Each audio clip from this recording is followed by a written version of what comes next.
Sailors of today who come back from far countries will often tell stories of the marvels they have seen, but these marvels are nothing compared with the wonders met with by the seamen of old Greece. Of course, they might, any day, come across Poseidon, with his green sea ladies, his blue and white horses, and his dolphins wagging their curly tails, not to speak of Aphrodite, floating along on her pretty silver shell, with her fairies playing around her. These people were generally the sailors' friends, but there were also among the ocean folk some horrible monsters, of which the very worst were two witch-like creatures called Scylla and Charybdis.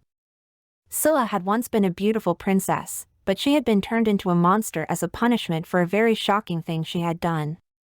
Her father's country was invaded by a neighboring monarch, with whom she fell in love.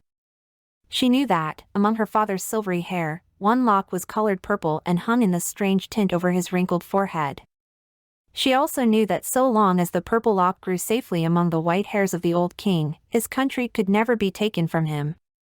So, because she was in love with the enemy king, she crept one night into her father's bedchamber and cut off the purple lock while he slept.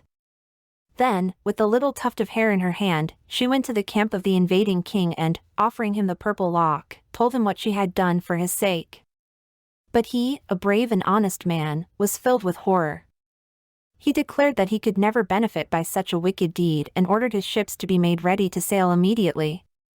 When Scylla saw the royal boat moving from the shore of her father's kingdom, she leaped into the water and tried to cling to its stern. But she was instantly changed into a terrible monster, with 6 heads and 12 feet, who lived on dolphins, and sea dogs, and sailors, and fishermen, whenever she was able to catch and devour them. Almost opposite Scylla's sea cave in the high rocks, Charybdis, the other monster, had her home. She was the haunting spirit of a great crag, and 3 times every day she would cause the sea to form an enormous whirlpool, which she would suck down into the deep caverns that yawned below a precipice crowned with a giant fig tree. Woe betide any ship that sailed on that treacherous water. Without a moment's warning the waves would begin to churn and swirl and roar, and then down into the caves of Charybdis they would go in a great rush, carrying ship and mariners, and all. No wonder the heroes and sailors who manned the traveling vessels in those days told each other, in odd tones, to take every possible care if they had to sail along the narrow strait of water that flowed between Scylla and Charybdis. Then there were the 2 great floating rocks like icebergs, that shone white and terrible in the sunshine which never melted them. They were called the Symplegades, and, though they were not really alive, they behaved as if they were.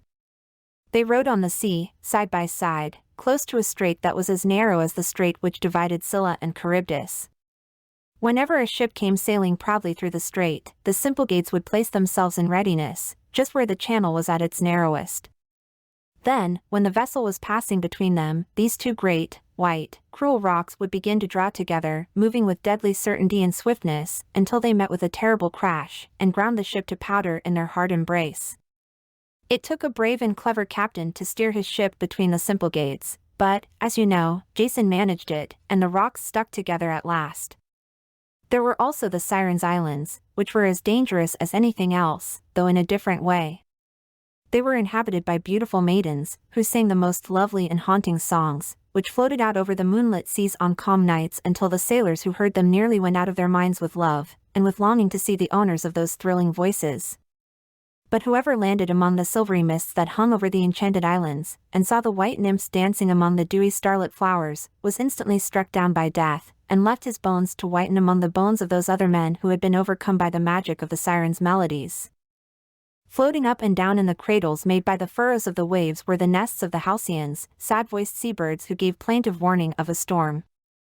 The first halcyon of all had been a queen whose husband was drowned and who, like Hero, had flung herself into the sea to die also. But, as soon as she touched the water, her mouth changed into a bill, long and slender, her delicate toes into claws, and her arms into white wings. Then, across the waves, came flying another bird, just like herself, who met her with cries of joy. It was her husband, who had been changed into a halcyon also, and who lived with her, ever after, among the foam of the waves. Very different from the halcyons were some other birds, bigger than eagles, with feathers made of brass, which used to fly along the sky in flocks. The sailors who saw them come sweeping over the sea out of the west were very much afraid, for the great birds would hang overhead in a thick cloud, and send their brass feathers rattling down, like jangling arrows, onto the decks of the ships below. These fierce creatures were called the stymphalids, and they hunted over the ocean, like a pack of fierce hounds, until Heracles killed them. Not least among the wonders of the sea was the island of the winds. Here lived Aeolus, the king of all the breezes that ever blew. He kept the winds in a cave, and he would let out first one, and then another, and very fine sport he must have had with them. He was friendly with Poseidon, of course, and, if the Sea King wanted to make a big storm, the King of the Winds would help him, and you may be sure that they could manage to get up a truly terrific tempest between them.